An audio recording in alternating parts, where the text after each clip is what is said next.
আশ্বিনের শারদ প্রাতে বেজে উঠেছে আলোকমঞ্জিত।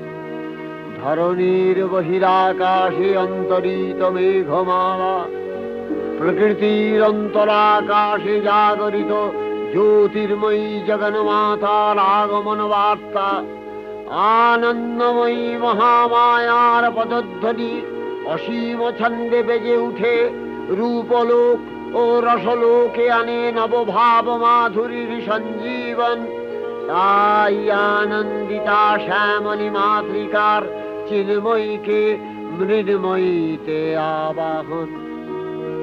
আজ চিৎশক্তি রূপিণী বিশ্বজননীর শারদশ্রী বিমণ্ডিতা প্রতিমা মন্দিরে মন্দিরে ধ্যান বোধিতা।